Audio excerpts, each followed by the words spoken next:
Right. Welcome to the Oh, Lovecraft Easing podcast. These guys were just insulting me before I hit the record button. So Robert wasn't, no, and Rick wasn't, because they're nice guys, but Pete no, and they Matt. just couldn't get a word in edgewise. Well, my name is Mike Davis, the Lovecraft Easing podcast, and our guest today is Robert Levy. Hey man, how you doing? Not good, right? Not feeling well. I'm hanging in. That's good. Got the shingles, but fortunately for people watching, or I suppose listening, they're all in the back of my head. Both. It's painful. It could be painful.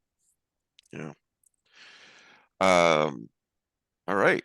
Well, let's do introductions and talk to Robert. He's got a new book out, a collection titled "No One Dies from Love: Dark Tales of." I'm doing this from memory. Loss and longing. Very good. I'm Okay. impressed. All right. Yeah. I disagree with that premise completely. It's ironic. Oh. I Well, never learned to speak irony. oh, irony. Yeah, we don't get that around here. Remember Roxanne? Last time someone was ironic. People ski here topless while smoking dope, so irony's not a big thing. I don't have Steve Martin's delivery, so never No, mind. you don't. You want to introduce yourself, Pete? No, I'm Pete Rollick. Okay. I think I'm hungover for the first time in decades. So What'd you do last night? Well, see, but I'm sorry, but you listeners have to understand that means it's the first time he's sober in decades too. Yeah, the Dire Straits song, interpret. "Last Time I Was Sober." Man, I felt bad. Worst hangover that I ever had. no, we went out to dinner last night, and then some moron took us to a distillery. Was that you? Were you the moron? No. Okay. When I say moron, I mean my wife. Ouch. And I say moron with all the love and affection that comes with it. Okay. Is she hungover? I think so. She's curled up on the couch in the dark with a hot compress over her head. Yeah, So, those are good signs that she's hungover. yeah. Hungover. Yeah. But somebody has to walk the dog. So the dog is sober. Like I can't do it. I'm doing the podcast. Sorry. Yeah, basically. Well, we haven't had Rick on in a few weeks. I'm really glad to see you, Rick. Yeah, welcome, Rick. A little busy writing. Yeah, been busy writing. So Matt, you want to introduce yourself? Hi, I'm Matt. You got a couple things. Yeah, I do a couple things. First of all, if you go to the Lovecraft Easing Facebook main page, Group. The Facebook group, we are doing a Lovecraft. We are doing a couple things. First, Daily Dracula continues. So Dracula was written in letters and journal entries, and some enterprising people have released this with each journal entry or letter for the day. It's called Dracula Daily. It's been ongoing since May, and it's going to go through almost to Thanksgiving or beyond. I'm not sure. There aren't entries every day, but we do post the daily entry for comment on the Lovecraft Easing Facebook page. And I also try and do a few little annotations for fun, like a picture of the Orient Express, a photograph of the routes the train would take. So if you are into Dracula, you can get involved that way. Another thing we're doing is we're doing a reread of Lovecraft stories. And the one for this week is The Case of Charles Dexter Ward. And the one for next week will be The Color Out of Space. So if those are of interest to you, you can go on the Facebook page to read and comment along. And you're allowed to go back in time and see what we showed before, of course. And just to clarify for those who are not part of that group yet, go to Facebook and just search for Lovecraft Easing Community, and it'll be a Facebook group. Matt says page, but on the other hand, he still has an AOL email address. So What does the group show up on? A page. yeah, Anyway, touche. another thing I do is Lovecraft Easing movie night. Last night we watched Forbidden Planet from 1956, which scared the hell out of me when I was a little kid. I've not seen it in decades. You have to make allowances for it's 1956, so the crew is pretty white. Some of the characters are stock characters from World War II war movies. The only female role is the daughter of the scientist who's living on the planet. And she is, of course, completely beautiful and completely naive. And everyone treats her like a little kid. But if you get past that, it is still extremely clever, well-written science fiction with state-of-the-art special effects from the era and an extremely clever script. The monster still is just, I think, quite brilliant and still comes across well on the screen. So, the best robots that ever in the movies. What's that? It's one of the best robots. Yes, you all know Robbie the Robot. This was his first appearance. He went on to have a long life after Forbidden Planet, and still may show up in like merch at conventions and stuff. So next week we are watching Event Horizon, but I did want to bring everyone's attention on Facebook, on multiple groups. We are doing a vote for what movie we're going to show on movie night for Halloween weekend. So I've put some suggestions, but I'm really soliciting opinions at this point for other movies.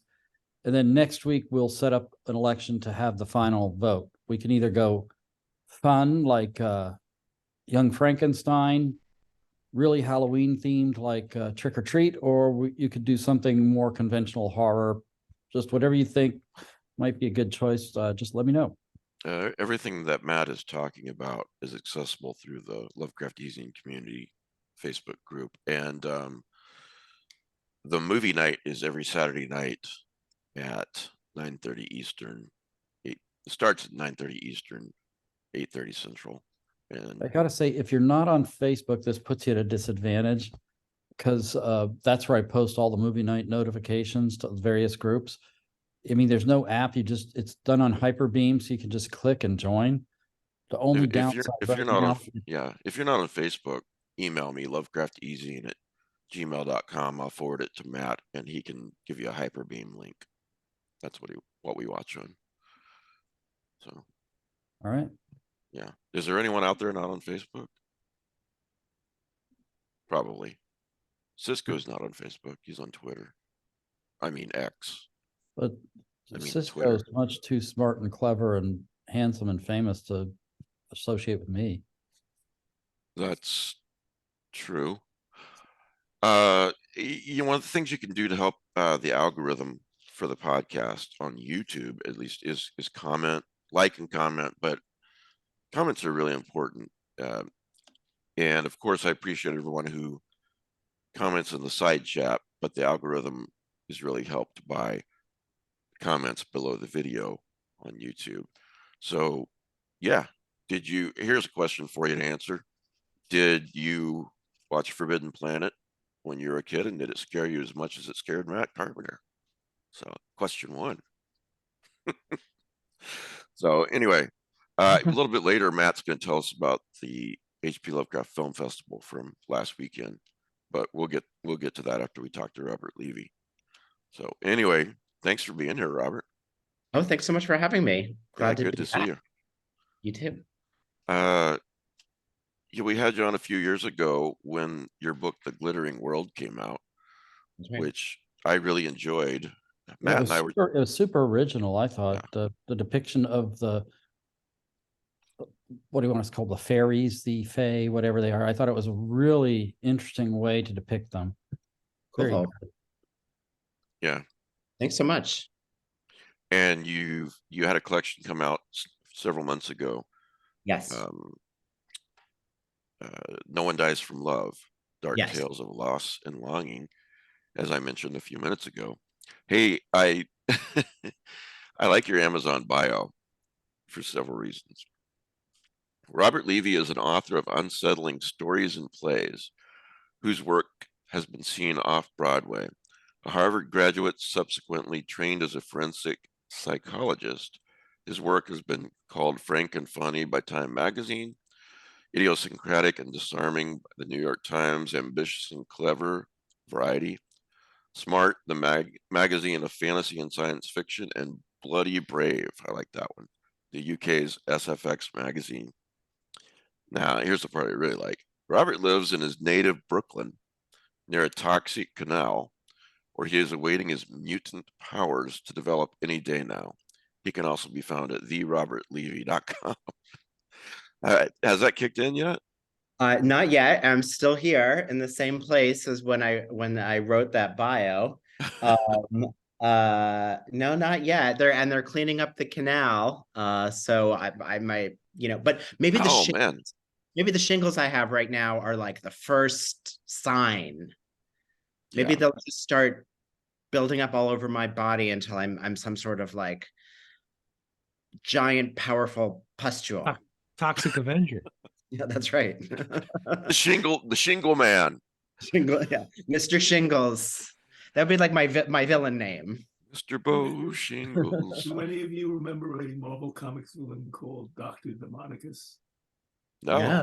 The name, I don't remember anything about it. Oh no, well, he exposed himself to. He said everybody's getting power from gamma radiation or whatever. He exposed himself to radiation and got cancer. Oh. Yeah. So you're wait, this guy exposed himself? He shouldn't be a hero.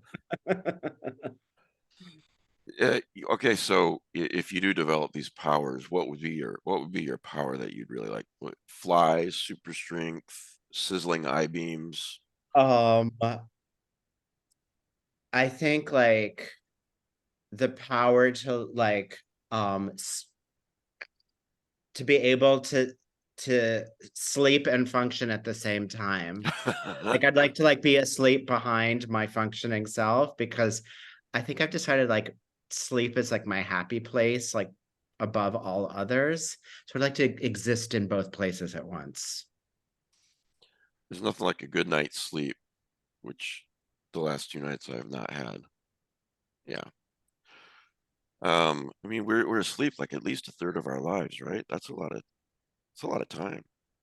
It really is. And there's I love reading stories that are about, I mean, it's kind of ironic because people always say like don't write dreams into your work, because that people have like a bug up their butt about dreams in fiction. I don't personally, but I love reading, like there's like I love reading about people who use the dream world as its own separate dimension, which isn't really like writing about a dream. It's just writing about this other place that you go to, because it's so cool. Graham Joyce has a great book about that. I think it's called Dream Side. I don't know if any of you have ever read it, but that one's really great. No, but I like that too. Through the Gates of the Silver Key, Pete, or do I have the wrong story? No, that's close enough. Okay. All of most of the Randolph Carters, in one way or another, stories more in one way or another dealt with the Dreamlands. If they were any good. So here's a quote from Publishers Weekly, starred review about Robert's new book, No One Dies from Love. Levy delivers a viscerally unsettling collection of 12 horror shorts rooted as much in human psychology as in the fantastical and speculative. Levy's stories are made all the more powerful by his unwillingness to shy from the illicit. By embracing the taboo with the tools of horror and speculative fiction, he at once demystifies these subjects while imbuing them with a magic of his own. The result is a triumph. That's a great review. Thanks. It's the larger the larger review also it focuses a lot on you kind of get it in that little bit, the illicit part of it. And it kind of makes me sound like when you read the whole thing, like kind of like a huge pervert, which is It's really soft funny. porn, people. So I was like, kind of like, I sent the full review when I got it. Obviously, I was thrilled to get it to, to like my mom, and like, I was like, but just so you know, like, I'm not actually like some big perv. It's just, I just kind of happen to include sex in my work in a way that I think a lot of people don't. But I guess I'm glad to hear that I'm not being pilloried for that. And because it's, it's something, I feel like for me, certainly like sex and death are really the things that kind of not only just fascinate me, but kind of make the world go round in a lot of ways. So those are always things that I focus on. And I'm glad when I get a review like that can appreciate that rather than vilify me, I suppose. Well, tell us about your background in the bio there. Oh, well, I mean, I think that my background, it's funny. I started writing at a pretty early age, and I was writing plays and fiction as well, even as a teenager. So in college, I studied theater and I studied literature. And then afterwards, I studied forensic psychology, which is, it's funny, it's a field that's both kind of very broad and very specific at the same time. It's very broad in the sense that it's any way that psychology interacts with the criminal justice system. And also very specific in terms of the fact that it's very specialized and really very much comes down to personality assessment and diagnosis.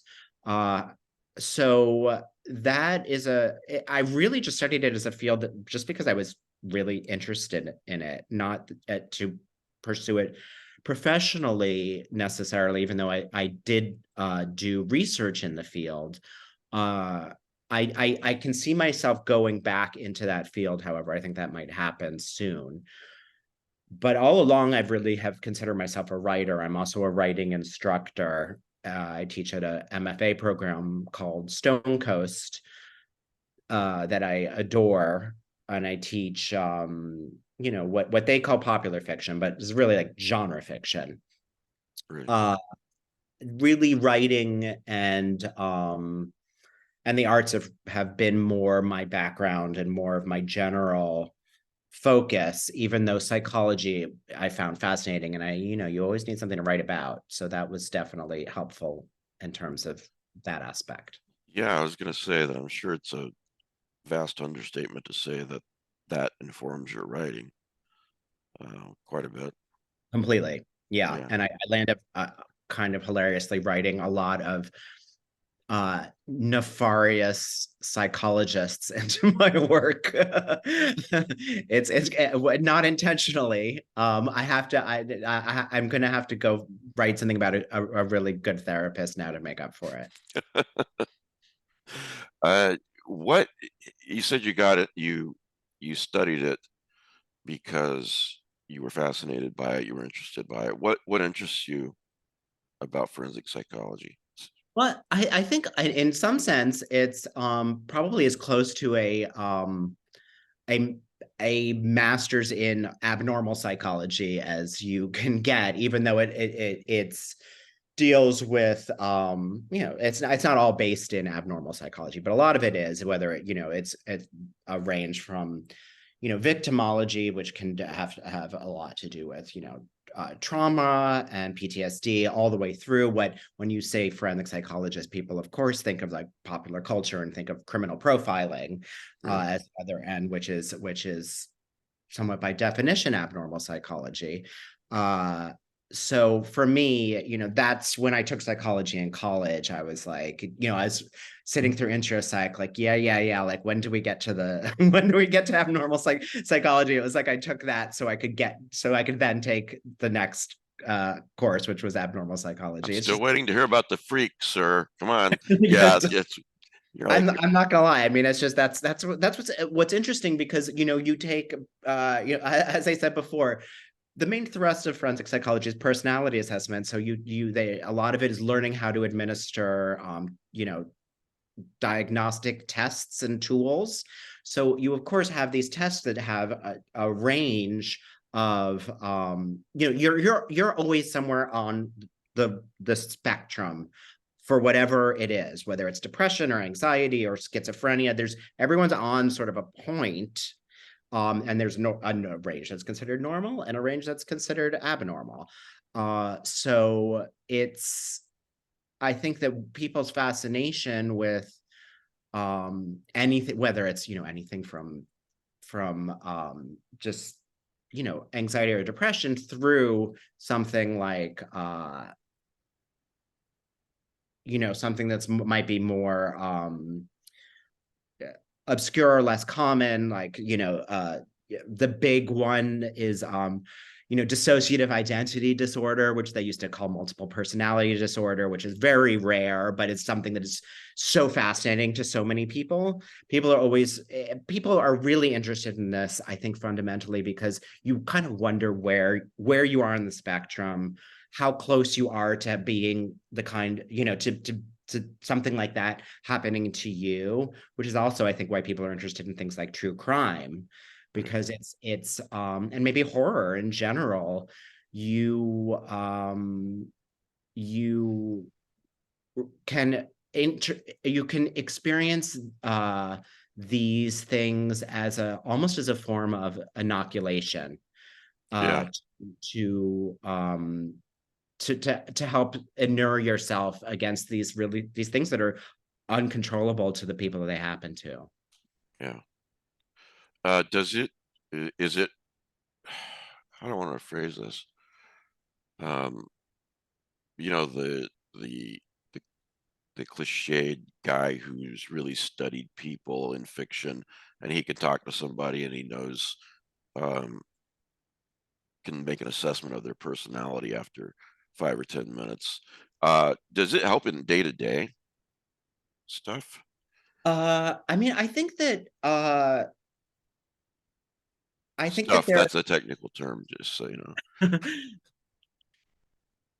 I think there's probably an argument to be made that there is, but I think ultimately what I would hope people who study psychology, no matter what niche of it you're in, is that it makes people more empathic in general. Yeah. So in that sense, I would hope that this would be people's ultimate takeaway, is that it would make you feel closer to people and their experiences, even though those experiences might be different from yours, especially if those experiences are different from yours.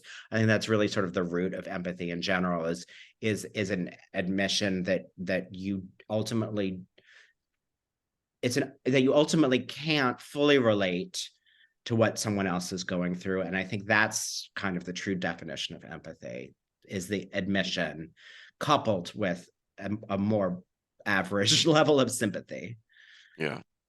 I often think that one of the biggest problems with the world, and the world would vastly improve if there was more empathy, because I mean, it's hard to do wrong to someone, whether it's stealing or hurting, whatever, you name it, if you have an intense amount of empathy and you're thinking, how would I feel if this happened to me, on a very simplistic level. How would I feel if someone made that cutting remark to me, for example? So you tend not to do it more and more. Yes, Pete. What? Oh, you can see me flipping on and off. Do you flip me off? I flip you off all the time. In fact, I flip you off when you're not even around. And I'm like, God damn it, I can't do anything this weekend because I gotta go to chat. Thanks, Obama. Instead of thanks, Davis. Yeah, thanks, Davis. No, I saw you flip off your mute button. Yeah, I was trying to come up with something witty, and I thought I had something, and then it was gone. So, okay. Well, Now that we've No, it's established just that.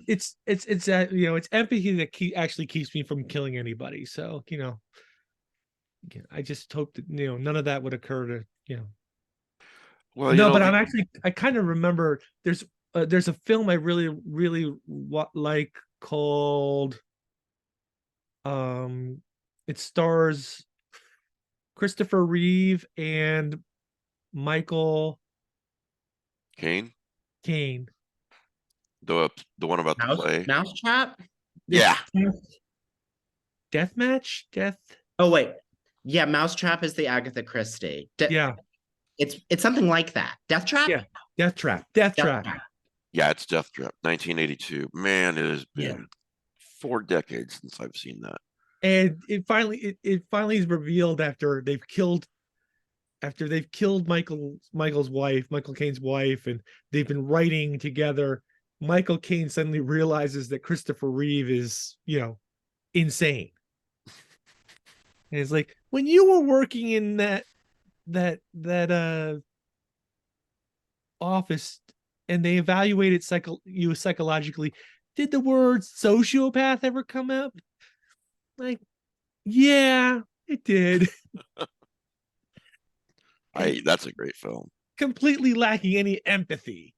Do they turn out to be lovers in that? Yes, they do. And who was that? Ira Levin who wrote Yes. that? Yeah. Okay. Yep. And it's actually kind of autobiographical because Caine is a playwright who's had like 5 flops in a row, and he's taking the train home to Long Island, and he sleeps through his stop and ends up at the end of the line. So yeah. I received a couple more comments just today about people who listen to this show / watch the show, the podcast, and all the recommendations that they got their pin out with all the recommendations. Now I'm picturing people writing down Death Trap 1982. It's a fun movie. It's a stage play that's been turned into a film. Yeah. It ranks up there with like Clue and Murder by Death. I think as those 3 as comedy mysteries are really good. I actually was influenced by Sleuth. Really? Yeah, I really do like Sleuth. I like the original. I don't like the remake. If That Sleuth rings, I've seen that too, but I can't remember anything again about with it. Michael Caine and Laurence Olivier. Yes. Yeah. Hmm. And a whole bunch of other people, which we don't need to mention. Right. We don't need to mention those other people. Yeah, the other thing about this podcast is Peter and I are pulling a great deception on you. we get on topics, and I saw that Sleuth on Broadway. Yeah. And they did in the playbook what they do in the credits. Well, I don't know what you're talking about, but evidently Pete does. I do. Okay. And that's the other thing about this podcast. We get on topics, and then I'm thinking, how did we get on this? Why are we talking about this? Thanks for being patient, Robert. Please. No, Robert's right there with us. I'm totally with you. Okay. Well, so No One Dies from Love came out recently, and it's 12 short stories, right? Yeah. I was just looking to see. I was like, I would like hold up a copy. I'll find one eventually, somewhere around here. Well, even before I read it, the synopsis, I think on Amazon, or maybe it was Goodreads, was very intriguing to me. A young boy's father becomes obsessed with interplanetary visitors. An adolescent's game reveals devastating possible futures. Twin siblings receive a visit from an aunt they don't remember in the wake of their mother's disappearance. A grieving widow finds herself drawn into a crypt in the companionship of other mourners left behind. A group of teenage girls at summer camp discover something powerful and hungry in the woods, and so on. If you're at a party and you're talking to someone who doesn't know you, and they find out you're a writer, and so their next question is probably inevitably, what kind of stories do you write? What would you answer? What would your answer be? I would say I'm probably most often categorized as a horror writer, which is absolutely fine with me. I am a horror writer, but I think more what I think I actually do is if you know, it's not a category on a bookshelf, but I write dark fiction, and more specifically what I think that I ultimately try to write is character driven work with intense genre elements, which is that, you know, which is to say that I don't feel the need to hew to any kind of genre expectations what I'm writing, but almost always tend to write dark stuff, whether it actually, you know, like the first story in my collection, it's very short. I kind of use it as, you know, what you might pretentiously call like an amuse-bouche for the rest of the collection. Um, it's I think 3 or 4 pages, and it's completely not a horror story, but it is you know, midnight dark, and I almost wanted to set up an expectation of no expectations by putting that first. Yeah. But I have no problem being called a horror writer, and most of the stuff, you know, I'd say at least half the stories in this collection are capital H horror stories. So fair enough. And would you also characterize it as weird fiction as well, as dark fiction, Probably or some of them? about half, with some overlapping with horror and some not. You know, it's certainly, fans of weird fiction tend to respond the best to my work more than capital H horror fans. Right. So it's sort of a reverse engineered thing where it's like readers of people who appreciate weird fiction have always kind of embraced me in a way that other people haven't. So I think by definition, definitely. Well, without getting into spoilers, what was your inspiration for? I mean, you don't have to go through 12 stories, but for several of these. For example, the father obsessed with interplanetary visitors. That's a really short one at the beginning. Right. And there's a funny story behind that one. There's a web zine called People Holding. And what the editors do is they reach out to authors and ask them to write stories based on a photograph that they then send the author. And the photograph is always of a person holding something. So that's why it's called People Holding, the zine. So I was sent a photograph of presumably a father and young son on a beach, with the father drawing pictures in the sand, holding a stick that he was using to draw the pictures. This was the photograph I was assigned to write a story about. And that's what I did. So that was my, you know, inspiration for the story. And if you find People Holding online, you can read the little story, and you can see the picture that inspired it. So there's a real easy answer to the first one. That's really intriguing. How would someone find that? Just Google People Holding. People Holding Robert Levy, Levy. Yeah, that should do it, I imagine. Okay. All right. Wow, that's interesting. Or go to my website. It's linked on my website. First I've heard about them. What about the teenage girls? Discover something powerful and hungry in the woods. Yes, that's definitely can be classified as a capital H horror story and weird fiction for sure. It's about a weird tree. So I mean, weird trees definitely weird fiction. That was a story that I saw a call that someone was putting out a collection, sorry, an anthology of New England folk horror.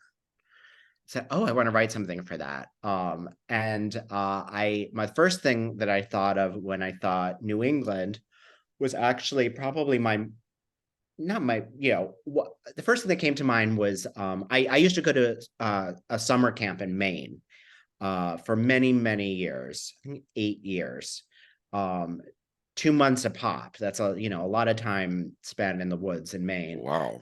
And because Am I of wrong, or is that a long camp? What are they it's called? pretty, yeah. I mean, 2 months is it was a real, I went every summer from like 8 to 15 or something like that. So that, and when I thought summer camp, I thought the woods. So that sort of like was immediately my putting in, starting to formulate an idea. And once I thought woods, I thought tree. Yeah. That was the root of that story for sure. I never I took after that initial idea, I took probably years to write it. I never landed up submitting to that anthology. That story was published in the Magazine of Fantasy and Science Fiction. And it's it was really my story about power and how at the age of 15, how kids are very close to being adults, but without actually having any autonomy, or very little autonomy of their own, and sort of where that strange nebulous energy goes when you don't have a place to put it. Yeah. Well, as an aside, is that something you enjoyed, going to summer camp? I did, yeah. I mean, I'm a huge city kid. I'm born and bred in Brooklyn. I'm still here. So it's really when I get, even now when I get to go someplace where you could just, as soon as you open a car door, step off a train or a bus, you can smell the difference in the air. And it's for me, I'm a big nature fan, although I have this sort of fantasy that someday I'll live in like a cabin in the woods or something like that. But I know I would lose my mind in like 3 days. I would go like full Jack Torrance, Shining, like forget it. I don't think I could actually pull it off, but it's a nice fantasy. So nature for you, it's a great place to visit, but you wouldn't want to live there. I think that's the sad truth. I mean, I think I might want to, but I don't think I could hack it. The isolation drive me insane. Yeah. Okay. This is a great collection, guys. It's only $6.99 on Kindle if you're a Kindle person. So I just want to throw that out there. What about influences, going way back? Oh wow. Well, the summers in Maine in the woods, there's the big, Stephen King influence. Right. I mean, he pretty much owns that whole state. But yeah, I mean, certainly that as a child, that was like so many 80s kids, that was like, everyone read Stephen King. Right. And he was certainly my capital H horror influence from way back when, like just about everyone else. And since then, I've in the horror vein, I've been influenced by people like Clive Barker and Shirley Jackson, and today I have all sorts of influences today. I'm Laird Barron is a huge influence of mine. I don't think I would write what I write if it wasn't for Laird's work. It was actually his work in that was published in the Magazine of Fantasy and Science Fiction. In particular, it was the Imago sequence, that story, where I read that. I think, I don't know, 2005 maybe it was published. And I, aside from it just blowing the top of my head off, I was like, you can write this? Like, it was like, I was like, I want to write things like this. Like, this is what I want to do. This is it was that kind of moment for me. Because I had also spent many years being told through academia that horror was a big no-no, that it wasn't serious, that it was less than compared to capital L literary fiction. So I had kind of been pushed out of that space, also not really knowing any better necessarily. And around the time that I found Laird's work, I found a bunch of other writers. Caitlin R. Kiernan was a huge one for me at the time. And that's also when I discovered something called the Clarion Science Fiction and Fantasy Workshop, which I attended, and it really opened up my eyes to what was possible in genre fiction, which I was very ignorant of at the time. Modern genre fiction. Right. Well, that's high praise to look at a story that Laird wrote and this is what I want to do. Yeah. Robert, would you? Yeah, go ahead.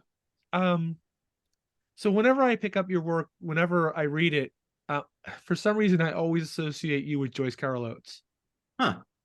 And I don't know why, but you guys sort of have the same. She does a lot of horror. No, she doesn't do a lot of horror fiction with a capital H, but she does a lot of subtle horror fiction. She's got some nice collections out there that kind of touch on where you're at. And I think you guys have some very similar voices. I first of all, I take that as a huge compliment. I think she's great. I particularly like her short fiction. And I think that, she probably has, she probably has the same preoccupations as I do with her, certainly in terms of sex and death. She's definitely has her kinky side. Yes. And she does what I aspire to, which is heavily character driven work that also has very intense genre elements, especially kind of like gothic elements, which is also something that I've always loved. Like even back when I was reading Stephen King in the 80s, I was also completely obsessed as a kid with V.C. Andrews and those sort of like modern. I know it's not, it's not high literature, but the content of what she was writing about is delicious, like just so twisted. And and when you're an adolescent, it's riveting stuff. Yeah. And a very high gothic, which is a lot of fun for me. Yeah. Joyce Carol Oates also writes a lot about gender, which is something I do as well. Usually kind of unconsciously, but I land up doing it a lot. I'm almost surprised in retrospect how much I write about gender roles and how much I kind of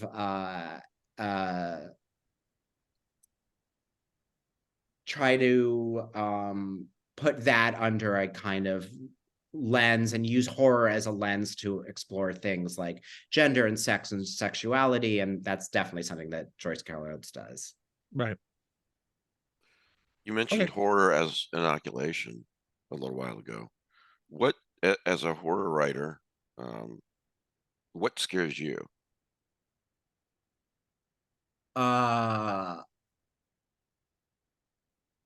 I think, I have one answer that comes immediately to mind, so I'll just say it, since I think that's probably must be a good one by definition of coming first, which is I think that losing my bodily autonomy has got to be the top of the list. Like I'm really bad at titles. I feel like it was called like Johnny Get Your Gun. Is that what it is? That movie. It was a novel that they turned into a movie Yeah. about The guy can't move. the guy who can't move. Yeah, and I actually was introduced to it through they use it in a Metallica video. And that's the first time, and even seeing the little bits of the movie that they would show in the Metallica video scared me so scared me so badly that I don't know that I could ever watch the movie. That's for me is like that is my worst nightmare, like, you know, which is that's number one for sure.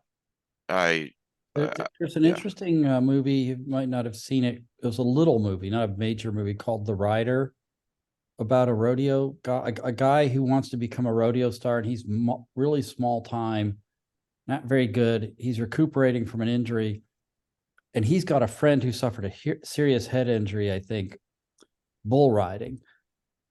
And it just reinforces, I mean, this guy's essentially not competent to take care of himself really anymore, but it just reinforces what this guy is facing every time he goes out to ride. And it just, you know, they don't overtly say that, but it's like you could see that's on his mind. You know what I mean? I have to say that's a real big one for me as well.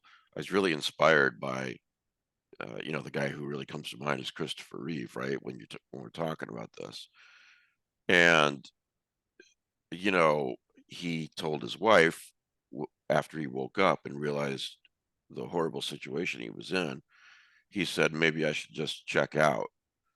And if memory serves, she said, you know, let's just try to do this for a year. And then if you want to check out, you know, check out. I may have the dates or the period of time wrong, but it's something like that. But, you know, it's just to be going through that, to basically be a prisoner in your own body and yet still be as inspiring as he was. I mean, he wrote books, and he's got a book called Still Me that's also on Audible, and he recorded it himself. You know, that must have taken a tremendous amount of effort for him. But you know, people would say to him, you know, what an inspiration he was, and he would respond. What I really admired was that often he would respond with "Thank you," but you know, what about the guy who doesn't have money, who's in the same situation as I am, and you know, nobody knows he's not famous. You know, what about that guy? That guy's braver than I am. You know, so it's a scary thing. You know. And what a great response from his wife too. That's like so perfect. Just like, you know, like, I hear you and let's just try it. You know, like that's the way to answer someone coming to you. You know, not it's a perfect amount of compassion, speaking of empathy. Yeah, it's very true. She didn't say something like, "Oh, you know, you just need to get through this," or anything, because there's no way you can understand really. You can imagine, but you can't understand that unless it happens to you. Correct. So yeah. Um, what do you read? What do you read? What have you read recently that you really like? What are you reading right now? Well, Well, you did the Tuesday thing for me.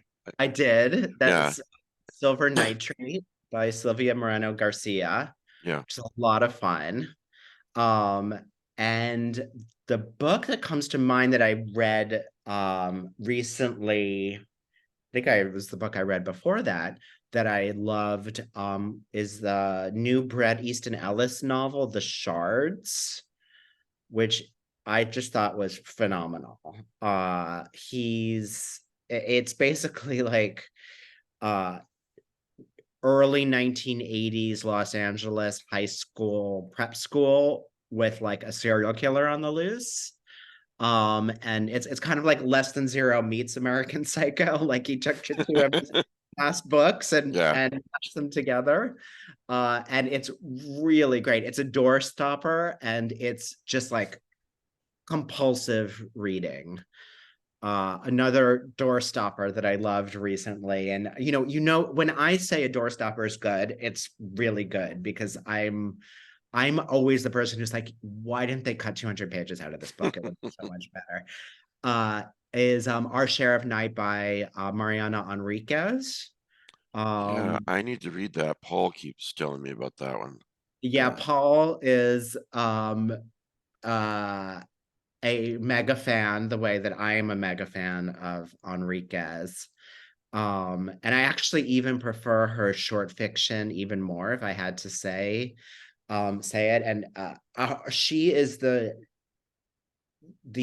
my favorite writer of short horror fiction, maybe not even horror fiction, maybe fiction period, of like the last that I've read in the past 5 years, for sure. Easy. That is high praise.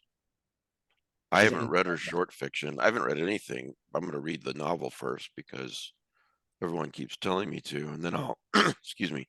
Then I'm going to read the short fiction, because that's very high praise.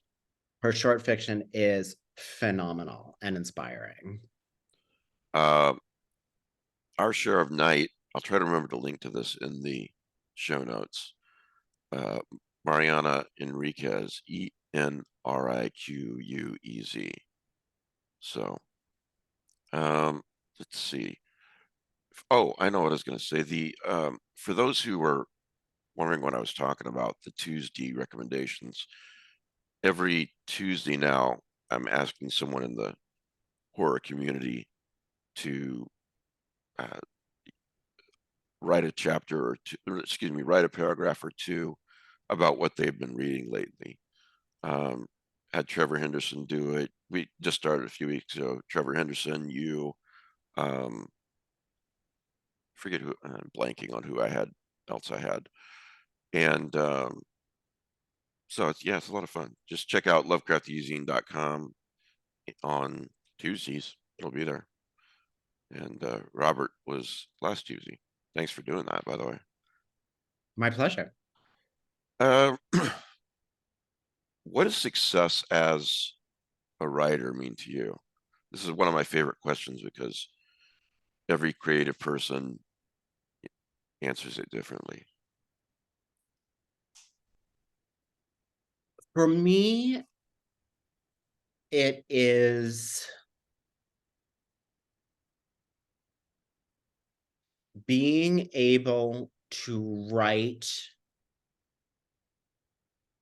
without simultaneously being concerned with the reception of the work. In other words, which is something I am not always good at, but it is that's when I'm most satisfied. It's not when I sell something. It's not when I get a good review. It's not when someone tells me they like something they've read of mine. It's when I am able to work free of constraints, which I would say are external, but they're internal. They're constraints that I internalize from outside sources. So ultimately, ultimately they're constraints that I put upon myself. And when I don't have them and I'm really cooking, that's when I feel most satisfied and hence most successful as an artist. I love that answer. That's great. Just to be absorbed in the art of creating without, just for the sake of creating. Absolutely. Yeah. What's next? Are you working on? I'm working on a novel. Not ready to talk about it, except that it is, I would definitely describe it as high Gothic, which we were talking about earlier. Right. So I'm definitely in like that Gothic space right now. It's horror, it's weird, but I think like probably more on the Gothic end. And enjoying doing that, and looking forward to, as often happens when I'm writing a novel, looking forward to it being finished so I can move on to something else, because it's a long haul. What's a typical day like for you? What's a day in the life of Robert Levy? Well, it's the past few years have been very, I've learned that I don't, basically in the past few years, the idea of a typical day has kind of gone out the window for me. First there was the pandemic, and then my husband was diagnosed with a rare and aggressive cancer. He died Oh, last no. year. So I'm now Robert, like a single dad. I didn't know that, Robert. I am so sorry. Thank you. So I'm now a single dad with 2 kids, and a teacher, a writer. And anytime I'm like, okay, now like regular life is about to begin again, like then I get shingles, or Yeah. then the kids are off of school because it's a holiday, then this, then that. So I'm sort of like learning right now, like I don't think I have typical days anymore, certainly since the pandemic started. It's like all that kind of went out the window. But what I aim for what I aim to do every day is to get some writing done, get some exercise done, and get some, teaching work done, which is I have to get done because that's my steady paycheck. Right. But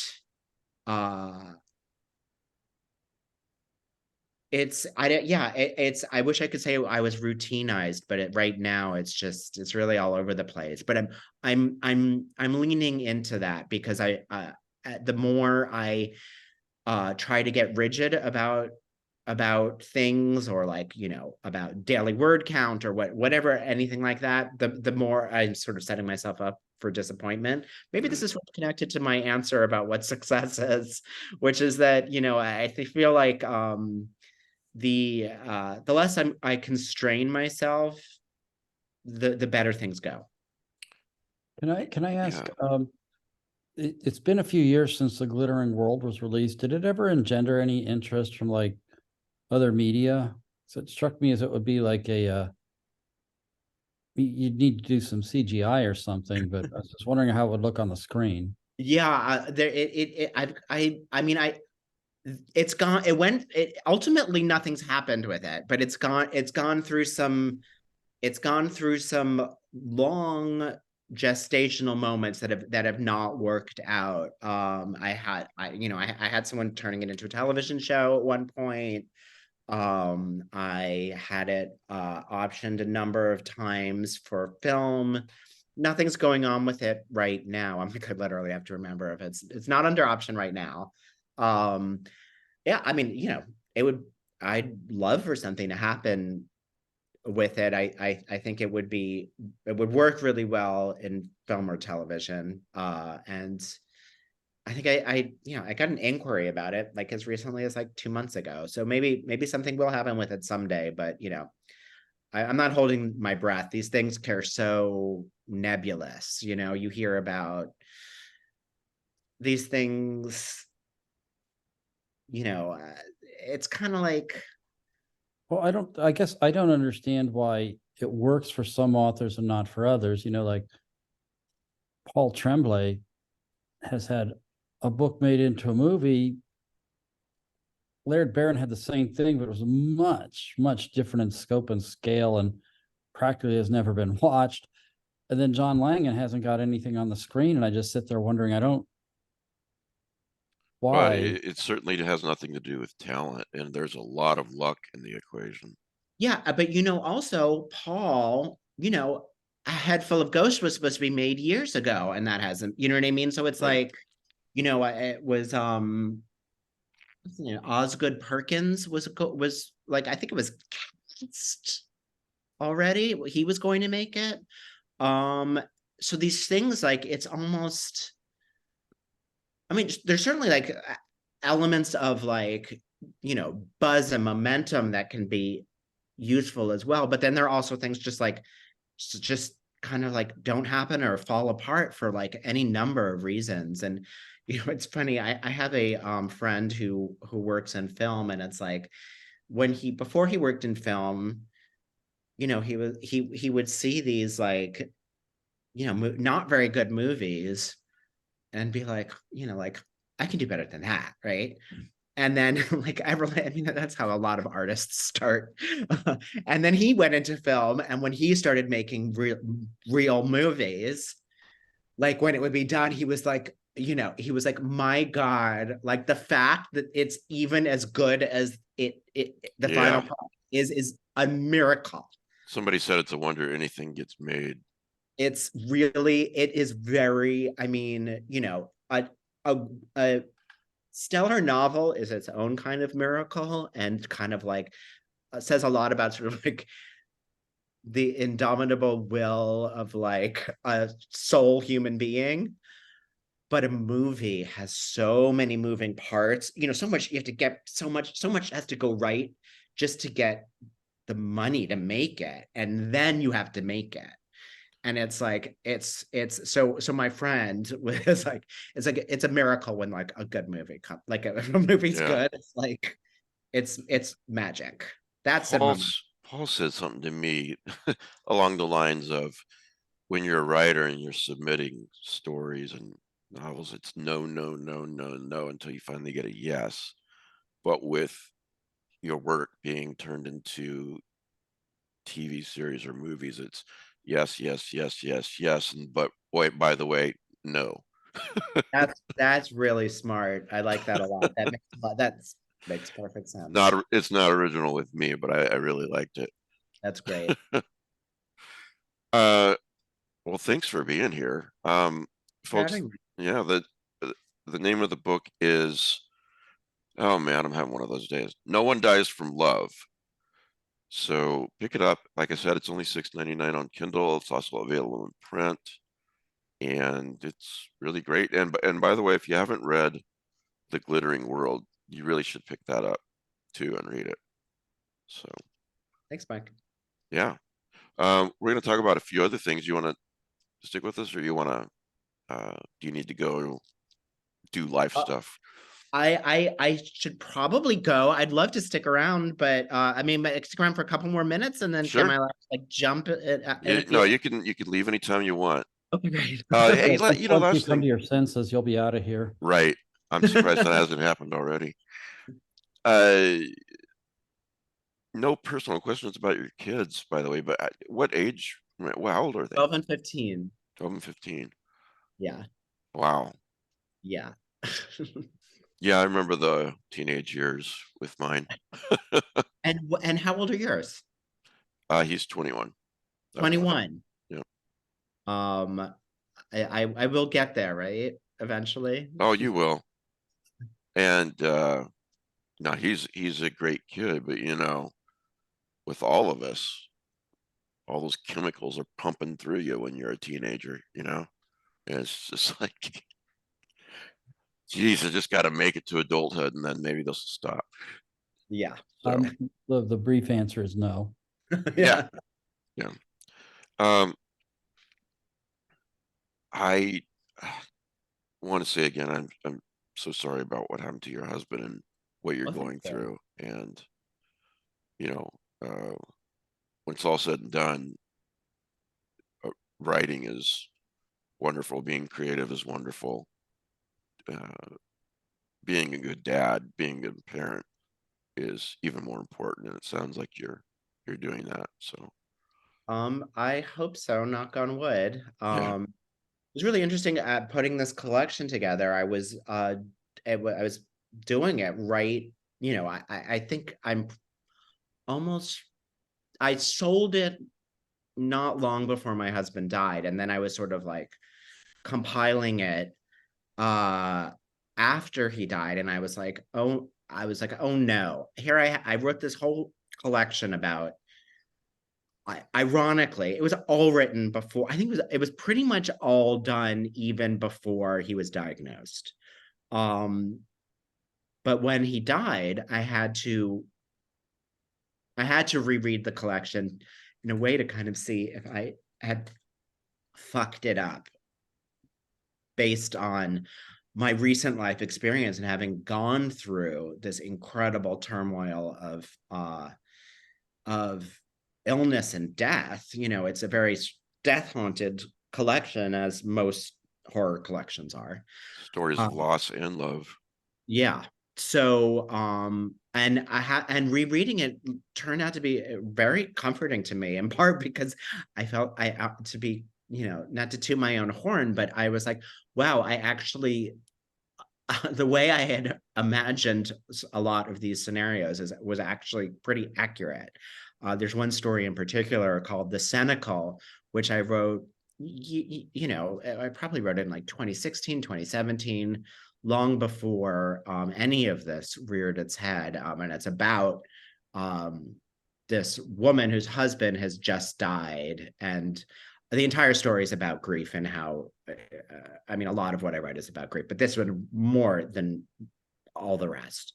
Yeah. And that was the one where I was like, oh, how did like la la la imagine, how did old Robert do imagining what this would be like? And that was the one where I read it. I was like, good job, old Robert. Yeah. Well, that takes a lot of empathy too, right? To get it right. Yeah, and maybe empathy for your former self as well. Yeah. Yeah. I read some long time ago that Hemingway said the same thing about war, that he was gratified that he'd gotten it right when he wrote about it. So anyway, yeah, well, here, if you're going to stick around for a few minutes, this is next. So let me spotlight myself here for everybody. See that? So You're we just much moved better, to a Mark. new place, and Tell me you found that in the walls.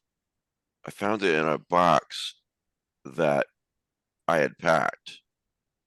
Well, not that I had packed, but it was in one of our boxes. I was like, okay, I have no idea what this is. It's creepy enough. And then on the back, it says in handwriting, in cursive, now that we have found the answer, we are not sure if she can go through with it. I must convince her that a sacrifice is necessary. So I put it to you, what the fuck? Who's Whose writing handwriting that? is that? Not ours. I don't know where this came from. I know, right? I mean, it's possible that I get sent a lot of stuff to, review or promote and so forth. Maybe it was something that somebody sent me years ago, part of it, and this part ended up in a box or something. Maybe it's some weird promotional material. I don't know, but it's pretty weird. So story prompt, people. It's something you would get from the mysterious package company. Yeah, except I've got a couple of their things. I don't think it's from there. It could be something like from an HPL, the Lovecraft Historical Society prop. Yeah. It probably does have a harmless explanation, but it's fun to think, what if it doesn't? Because I'm just that twisted. For fear of ruining it, you might want to try Googling it and seeing if anything comes up. I probably will ruin that it. makes too much sense. What you need to do is when you go out to your shed, make sure you have a chainsaw propped up against your chair for easy access if you need it to defend yourself. That's a much more reasonable thing to do. When I go out to my shed, I'm there right now. Where's your chainsaw? Yeah, good point. So you're just completely defenseless. I don't No, the get it. chainsaw is not a Evil Dead practical reference. What, Rick? This is an Evil Dead reference. Yeah. but the chainsaw is not a practical self-defense weapon. Well, but it's really impressive. Hell to the king, baby. Yeah. Okay. So Matt, tell Couple us things. about, yes. Tell us I about forgot to mention that oh there is yeah, a you got a prize. prize.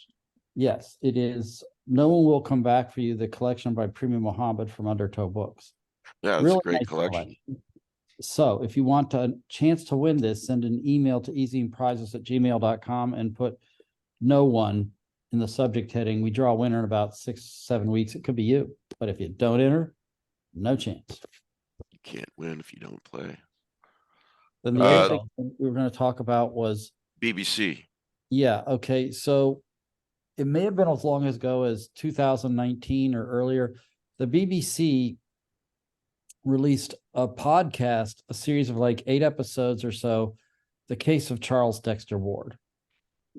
And if you actually listen to it, it was not the case of Charles Dexter Ward. This isn't like the radio play, like you can get an actual recording of the text on YouTube freely available. There are adaptations by the H.P. Lovecraft Historical Society, among others, that you could listen to. But this is, they use that title, but that's not what this is. They take characters and locations from the novel, and then they use it to create their own story. So someone in Britain has been murdered. There may be a connection to Providence. So these 2 podcasters, they're an investigative podcast. You do like paranormal stuff kind of thing. And they start investigating and they uncover this very sinister conspiracy that gets more complex as you go. And it's really well done. And then they came up with, what was the next one? The third one was The Shadow over Innsmouth. It was The Whisperer in Darkness. The Whisper in Darkness, yeah. Now again, it's the same actor and actress who are doing the characters. The same team did the writing, and again, it doesn't refer specifically to Lovecraft's story set up in Vermont. The setting is moved to England, and UFOs are involved. And again, a number of stations. It's extremely well done, intricate, and it very much refers back to the case of Charles Dexter Ward. Characters come in and reappear, and they refer back to, like, they don't say, well, this happened in episode 2 of season 1, but you need to know that. So then they came up with A Shadow over Innsmouth, where the one character, she's visiting Innsmouth, and she may actually be physically related to some of the goings-ons, and the other guy is investigating things in England. Really well done. Again, it's their own story, and it seemed to come to a sort of conclusion, although there were plenty of room for another sequel. And you did say listen to them in order. You have to, if you don't listen to it in order, it's not that you won't enjoy it, but you sure won't you'll probably be confused. And I gotta say, since it's been a few years since I listened to it, they have just released a new one, The Whisper in Darkness. No, not the Whisper, what was it? Shadow. Shadow Out of Time? No, not The Shadow of Time. It was related to The Haunter of the Dark. Right. Okay. So the new one's called The Haunter of the Dark. And we don't know what happened to the male character at the end of the last episode. And the female character was completely frazzled in her head. And so I've not listened to this one, but I think I'm going to have to go back and listen to the whole series from the beginning, The Case of Charles Dexter Ward, or I just won't remember what the hell happened. So it's all kind of like a true crime podcast, except with these themes. Is that? Except for the true part. Right, except for the true part. It's really well done. Good music, sound, settings, really good voice acting. I thoroughly enjoyed it, but I do think if you go in there thinking, oh, they're going to do the Lovecraft story, not at all. But also if you go in there thinking, oh, I'll just start at season 4, probably a mistake. Yeah. Yeah. In other words, they're Did not anyone else audio listen to dramas. those? What? Did you listen to those, Robert? I did. They're excellent. I really, I can't recommend them more highly. And in fact, the creator, his name is Julian, it's Simpson or Samson, I can't remember which. He has past podcasts that he's done before this Lovecraft inspired series that also, crazily enough, are referenced in these like Lovecraft Wow. series. really? Yeah, some of the references, it's a lot of the government conspiracy elements of the new Lovecraft series are actually drawn from his old podcasts that were more, more like on the government conspiracy end of the X-Files. And then these are sort of like more on the supernatural end. So he actually has his own like multiverse of things that are drawn through all of the different podcasts. He's great. Wow. I'm so glad you're still here and told us that. I wouldn't have known. That's great. Yeah. Huh. Great. Now we have to listen to those too. And the episodes are varying lengths, 20 minutes, 40 minutes. It's not like they're doing every 23-minute thing every time. But heck, why don't you just download it onto your smart device and listen to it in the car going to work? Language. It is what, smart? Heck. I'm sorry, Mike. I'll stop talking about smart people around you again. Anyway, it's really worth the effort, because I think you do have to make the effort to go back to the first one and listen all the way through. I'll have to do, well, first of all, I've only heard the first one, but it's been like 5 years. Right. And you just What start from Robert just scratch. did to us is what we do to everybody else. Told us that there was stuff we missed, Right. and now we had to go back and like the first episode really wasn't the first episode. Sorry. It's So- just like, It's good to know. don't worry about that stuff. I take it back. Forget it. So in other words, don't start with the Shadow over Innsmouth. You got to go way back more. That's fun though, So moving forward. Okay, now I really am gonna go. All right, buddy. All right, Thanks for bye. being here. Very nice to talk Thank to you guys so much for having me. This was a blast. I Thanks. really appreciate it. Bye. I'll send you the link when it's available. Thanks, Robert. Take care, guys. Bye. Bye. Moving on. Mike, can I reveal what Pete and I were talking about with sleuth? Oh yeah, absolutely. Okay, what the trait of sleuth is, and I'm not going to reveal that much. I'm going to be a little cryptic, but it'll be more obvious. Okay. 2 twists. I'll give you one. When I originally saw it on Broadway, I had the playbook. There's supposed to be something like 8 characters in this play. There are actually no more than 3 and no less than 2. So the playbill tells you, gives you non-existent characters.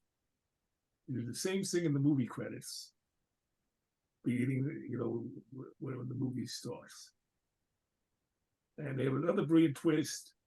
I'm not going to reveal, but it doesn't work as well on the screen as it does in the play, because you can see things closer. Okay. Yeah. Yeah. Yes, you're right. Particularly if you now have a high def TV. This is actually, I think, the bane of a lot of old films and television. Because we now have like high def televisions that are huge, we're able to freeze scenes. We're able to read stuff that was written that nobody was ever expected to read. And like little stupid stuff that writers or prop designers put in. Which now, I do all the time with stuff Right. I'm watching. Right, is now legible. Yeah. So you find out stuff. Just in that note, there were 2 old-time horror movies. One is called Dr. X with Lionel Atwill. Yep. Which is about a mad killer who's a scientist who's using synthetic flesh to give himself new limbs and stuff. And then they made a movie called The Return of Dr. X, which had nothing to do, apparently, it was the first film, which had Humphrey Bogart as a man who was brought back to life. There is a newspaper clipping in there, and now you can read what's in it. And if you read it, you'll see that the 2 movies are somehow strangely connected. Yes, right. For years, people thought they had nothing to do with each other. And then you can blow up this newspaper article and see how they're linked. Oh, what are the 2 movies again? Dr. X was Lionel Atwill, and The Return of Dr. X was Humphrey Bogart as a zombie. As a zombie, wow. Yep. I'm glad you're back, Rick. It's good to see you. So, Pete, Yes. I feel that the viewers need to see this. Yeah. Oh, it's almost done. You know, I'm so freaking jealous. And I thought about maybe I should take pictures of my shelves, but they just piss everybody off because it's so incredibly disorganized. And sort of part of the photographs would be like heaps of books on chairs and stuff. Can you And guys this still see looks this? so orderly and neat and gorgeous. Can you still see this? Yes. Okay, let's move on. If you're just listening to the podcast, I'm showing, what am I showing, Pete? This is the upper right. Pete's new shelves. Yeah, these are my new bookshelves. This is the top of the right shelf. The top two shelves, these are books that Previous, I yeah, wrote. yeah. Yeah, but then up on top of those first edition Kings. Yes. I'm not jealous at all. I'm very happy for you. Yeah, very happy for you. All right. Wow, Yeah. How do you get so organized? It's just that is crazy. amazing. Oh, did you pick up Blackwing 7? I have not yet. I'm not seeing Autumn Cthulhu anywhere, but I'm Um, sure it's there somewhere. Yes, yes, Mike, it's there. The yeah, Madness of Dr. Caligari, man, what a good book that is. yeah. It's Go two forward. books left to the left of yeah, anyway, it was there. I'm kidding. Shadows over Baker Street. Good man. And there's the weird. Wow, these shelves are just, and books They're are just amazing. amazing. Oh, God. Look at all those King first editions. You know, I just like I say it's gorgeous, and maybe I will take a photograph of my shelves, but it's kind of like pitiful compared to this. Hey, What Summer of Night. Yeah. Oh, by the way, all this is alphabetized. Oh my I God! expect I nothing get a book less. and I like try and find a space between two other books to shove it into. That's a nice Poe. Yeah, that's the Barnes and Noble edition. Really? Yeah, they do some nice work. I wish Leslie Klinger could do an annotated Poe. Yeah. Yeah. What is that really cute, cool bronzish look pewter idol? Maybe Here. no, the one above it. That is Joe Brower's Schogner Fawn. Oh, nice. I don't think I got that one. Yeah, he's got some great stuff. Folks, just Google Joe Broers, Broers. Oh, Pete. So this Sculptures. Godseed by David Roger. Yeah. I've got it. I started it twice. I've never been able to get past a chapter. I was just wondering if it was worth making the effort. I really, really enjoyed it. It is the first book in a planned trilogy, and unfortunately, he killed himself. Gee, Man. I didn't know and that. Okay. he Ooh, F. Paul Wilson. he I'm sorry, go ahead. that's the Dark Harvest Night World. Is that the latest edition? No, Is that the first edition? I don't You know, think remember so. there are two versions of Night World. Yes, yeah, there are. I think there's multiples.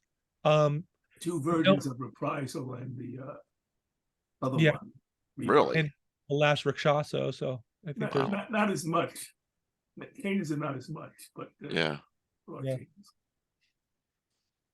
I always think for those who read the Repairman Jack series, you're lucky because you can go from book 1 to book 2 instantly.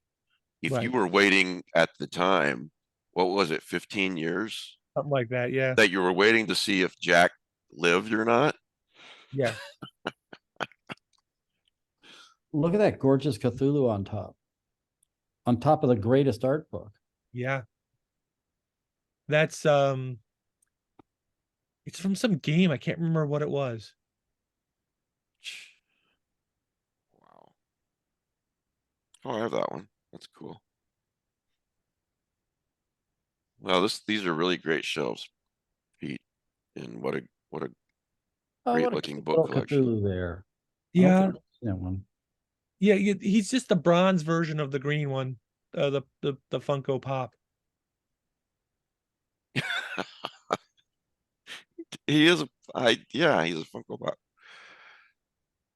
So Oh, there we what go. you don't see, and what I had to work hard to do, is behind the Stephen Kings are all the paperbacks, all the mass market paperbacks that don't really look good on the shelves. So, okay, so this is your show shelf. Yeah, pretty much. Okay, which means there's got to be non-show shelves or boxes somewhere. Okay, so there are still 5 boxes of stuff that has to have. All right, so there are 5 boxes that didn't get back on their shelves. And some of the stuff that was like all the stuff that I've written, which was in my study, is now on those shelves. So we're horse trading books and whatnot, but there were 5 boxes that didn't get put back on the shelves because they're not related to the Lovecraft collection. There's 1 box of Harry Potter first editions, 1 box of Gregory Maguire first editions, and then there's 3 boxes of things that are going to go up on the Arkham Book Exchange this week. And it's mid-October now, and that's when eBay and book sales are great. So I will be posting stuff on the exchange and eBay very, very soon. But yeah, there's a lot of nice stuff coming down the pike. Actually, I dumped a whole bunch of books yesterday, and I picked up some trade, and I casually picked up a first edition of The Wondrous Life of Oscar Wilde by Junot Diaz. So that is going on my Lovecraft shelf. Really? Yeah. It's not overtly Lovecraftian. It's about a kid and his life in fandom, and it won the National Book Award. But at one point in the book, somebody turns to the kid and says, "You have the Innsmouth look."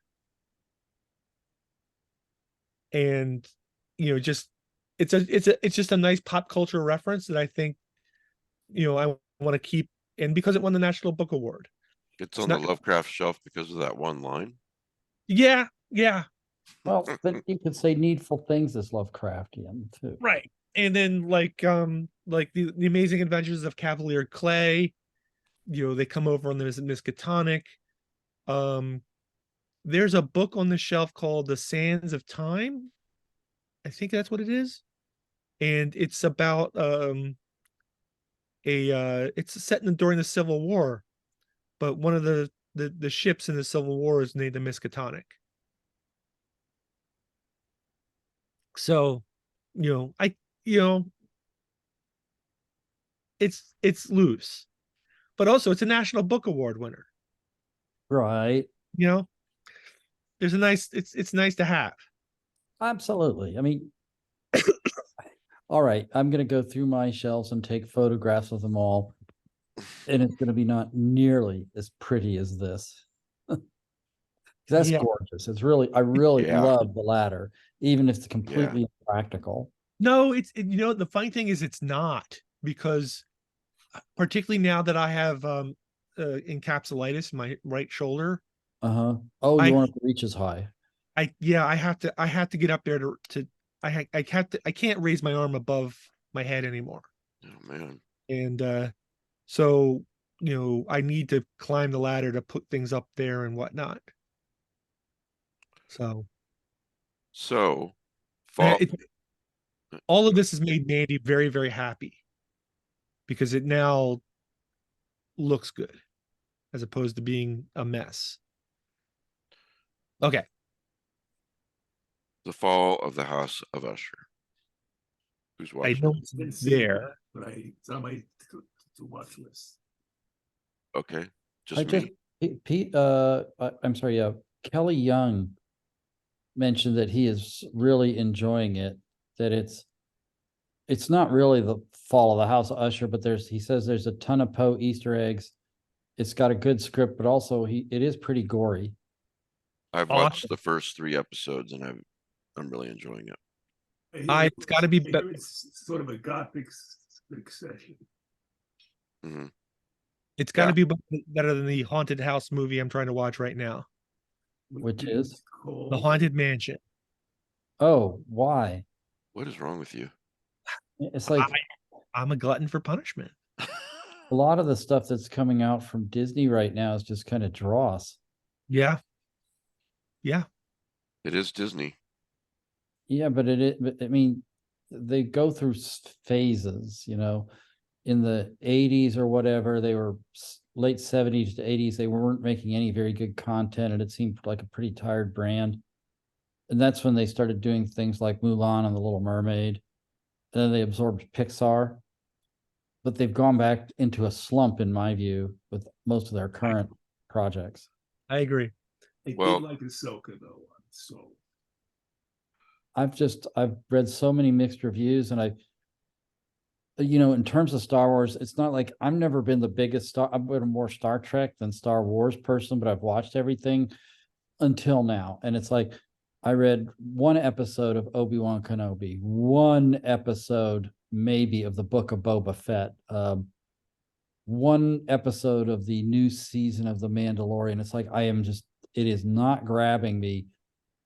Me It's just some of the plot choices that I've read just seem so stupid and terrible. I've not wanted to watch it because I can't imagine that I'm going to enjoy it. Like, they're looking for the whereabouts of this current general from the Republic. So where do they go? A temple thousands of years old where apparently his name is hidden. You have a cool Anyway. scene like going through an ancient temple, but what the hell would his name be doing there when he's a modern person? Anyway, The Fall of the House of Usher. Yeah. Oh yeah, wait, what? I've seen 3 episodes. I do like it. Okay. And you said Kelly likes it too. Kelly, speaking of Kelly, he recommended a movie to me that he watched. He said it's $6 to rent, but it's worth it, called Dark Harvest. I was worried about that would be a slasher gore type movie. Well, the official synopsis reads, teens confront a legendary supernatural specter that emerges from the cornfields of a small Midwestern town every fall. Okay, so my first thought is, so it's set in Iowa, huh? Let me find out what Kelly wrote. He told me he liked that as well. Liked what? That movie, he really enjoyed it. Dark Harvest? Yeah. Yeah. He said there was something, I can't find our chat, but he said there was something really unusual and unique about it, which you would never guess from that synopsis. Right. But all kidding aside, I trust Kelly's opinion. If he says it's a good movie, I'm going to watch it. So yeah, just to digress a little bit, We I don't ever went do to that the on this H.P. show. Lovecraft Film Festival in Portland last weekend. Yeah, I And wanted you to talk about that. I did get to Digress sit all you down with, want. I got to sit down with Kelly Young and talk for an hour and a half. He's, whatever persona, smartass bantering we have, he's really a very nice person. He's really smart. He's like, knows a lot about movies, and Look, there's a reason why I'm really good friends with him. And everybody always sees us teasing each other and, like you said, bantering on social media and everything, but he's a very empathic person. He's a good guy. He's a good friend. If you're a friend of Kelly Young's, you've got a great friend. He's not going to let you down, and the which thing is it's obviously like the way I feel also, about you guys as well, well, that's too bad. But anyway, except for you. but talking to him about movies, he's so well informed, and Yes. his opinions are thoughtful. I wish I could have spent more time with him, but I'm not the guy you're going to go out drinking with after 6 p.m. Sorry. Well, he does have a podcast too. Unless you want to go like have a Shirley Temple at about 4:30 and get home at 6:30, then maybe I'm with you. Yeah, in which him and a couple of others talk about movies. Strange yeah. Eons Radio.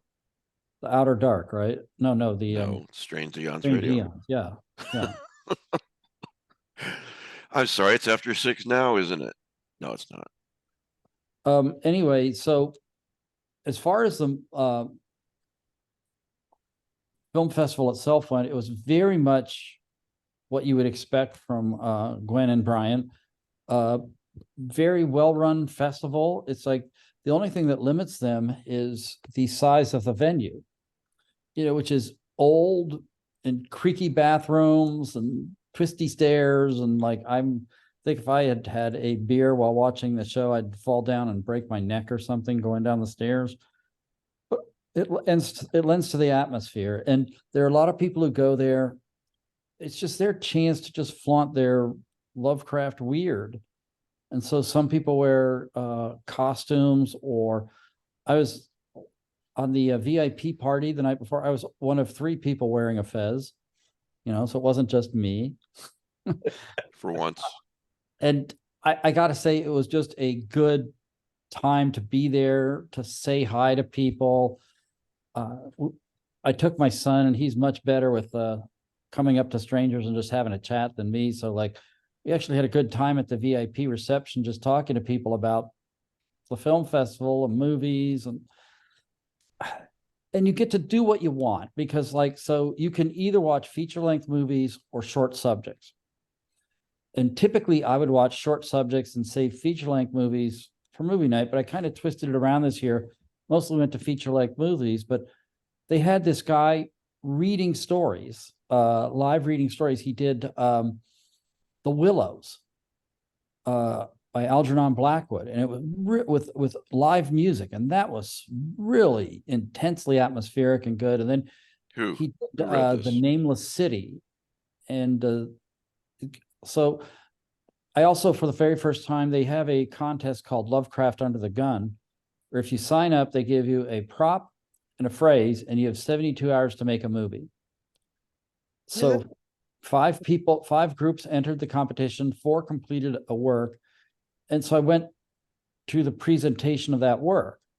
It's all ends up being short subjects. So all 4 little films ended up having a runtime of about 30 minutes.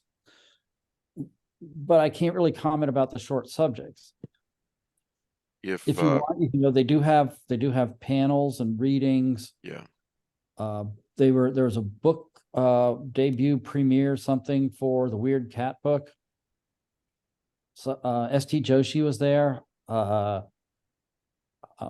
Denise Dumar was there. Liv Rainey Smith had a section. I chatted with Nick the Hat Gucker. Oh man, Nick is another nice guy. Yeah, great artist. I ended up buying a couple of pins from him and a t-shirt. Just the HP Lovecraft Film Festivals are really, really great time. Pete, they're going to be doing another one very shortly in Mobile.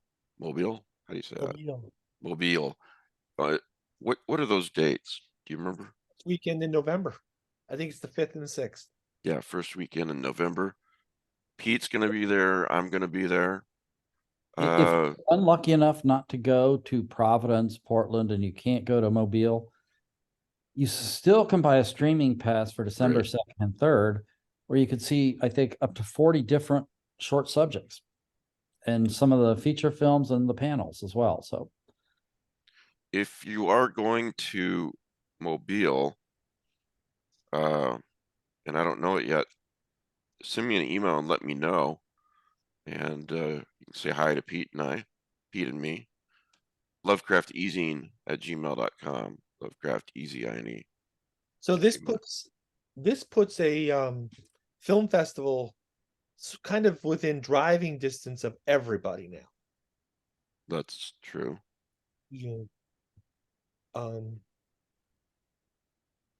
So one on each coast, really. And that's kind of cool. And one of the reasons I agreed to go to Mobile is that, one, it's closer. It's a hell of a lot closer than Providence and Portland for me. Just so sick of flying. Yeah, but also, I want to support Gwen and Brian on this. I think it's something that, we should support. Yeah, it's a new thing. I didn't mention. This is a Yeah, new. it's the first time they're doing Mobile. Right. And I want to be part of it if it pans out. I want to The- make sure, I want to help them make it pan out. Yeah, I would have gone to it, except I'd already bought my tickets to Portland, which Yeah. worked out better. I could meet with my son anyway, so that was better Yeah, for me. the West Coast. by the way, if you're a, they're still looking for more writers to do author readings in Mobile, and they're looking for more panelists. Go just Google the H.P. Lovecraft Film Festival and email Gwen Callahan or Brian Callahan, and she can give you the details. I'm just the messenger, but she asked me to pass that on. I would also like to mention something that is taking place near Chicago, if you are available. In Geneva, Illinois, which is a little bit west of Chicago, still within the greater Chicago area, the Geneva Playhouse 38 is doing The Shadow over Dunwich, which is an original work based on the works of HPL. So if you're in Chicago, there are a few weekends in October left that there are going to be shows. It'll be worth checking out. By the way, I don't know if you're still here, Pete, but I noticed today you and DeBronzo are about watching the crappy movies. Attack of the Jurassic Shark is on the Roku channel, and a new movie called Slaughterhouse is on Hulu. A college student takes an adorable creature out of the jungle to gain popularity, as you do, only to discover it goes on a rampant killing spree. Will Emily and her sorority sisters escape the house with their lives, or is this death sloth too quick Okay, for so them? but if it's moving as Too fast quick as for a them, real get it? sloth, I mean, Yeah, you it's could, a slow motion slasher by right. sloth. Yeah. My Like My- the old mummy movies where the mummy would always catch up with you, even though he's slow as molasses. Yeah. Right. my daughter has brought to my attention two films that I should probably watch: Cocaine Shark and Cocaine Panther. So Come on. It's like Why? Cocaine Shark, sure, but Cocaine Panther, I mean, you if you're in a boat on the high seas about to be boarded by the Coast Guard, and you throw your suitcase over the wall. Okay, I could see that happening. But Panther, yeah, Mm-hmm. Mm-hmm.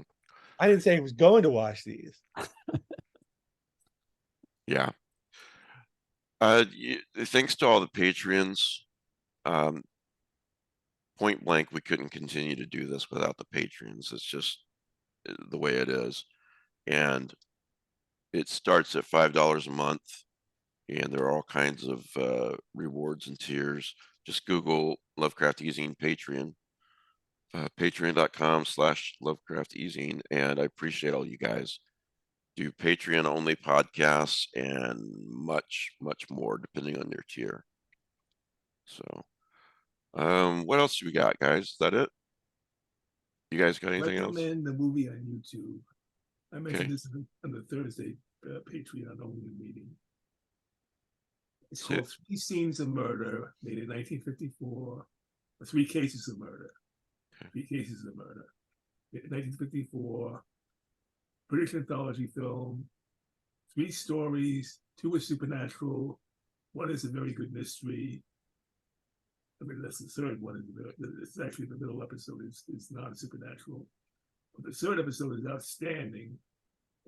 Stars Orson Welles and Andrew Morell, who was in Plague of the Zombies, the Hammer movie. And it's an adaptation of Somerset Maugham's Lord Mount Rago, which is one of the best stories written about supernatural and dreams. All right. It's called 3 Cases of Horror. Murder. 3 cases of murder. Sorry. Yeah, I'll check it out. One other thing I want to mention is you put it on the Eing Facebook group, but Jack Nape's Press is having a Halloween sale. Yeah, thanks. I wanted. This Yeah, is a good way to get a hold of like the poetry of Adam Bolivar. Pete Rawlik has some stuff in there like the Miskatonic Spiritualism Society. The reason we're mentioning it is if you input the code Halloween at checkout, you get a 30% price break. right. Been waiting to buy the Miskatonic Spiritualism Club. Well, first of all, what's wrong with you? But now's the chance to get a price break. Yeah, Halloween sale, 30% off everything. Use the code Halloween at checkout. They've got some great stuff. And Dan, the publisher, also he's a really talented artist. Yeah, he does most of the artwork here. Yeah, I mean, look at these covers.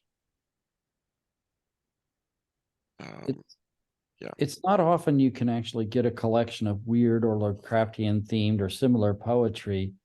And they've got several by two of the more younger exponents of the craft, Ashley Diocese and Adam Bolivar. See these here? Dan did these. He sent me one that I'd framed in my old office, and I still need to get framed here or hung up here. But I mean, man, that's just pure Halloween, isn't it? That's Right. great stuff. It's diabetes. That too. Yeah. Okay, that's it, except for if you're not aware, and if you're a Buffy the Vampire Slayer fan, there's a new audio drama on Audible called Slayers, a Buffyverse story. And I haven't had a chance to listen to it yet. Written by Christopher Golden and Amber Benson, and it has a lot of the original actors from the series: Amber Benson, Charisma Carpenter, Emma Caulfield, James Marsters as Spike, Anthony Head as Giles, and so on. So I think you told me somewhere else that it's a multiverse story. yes, yeah, it is. Apparently, Spike runs into a version of Cordelia Chase who is the only Slayer in her reality.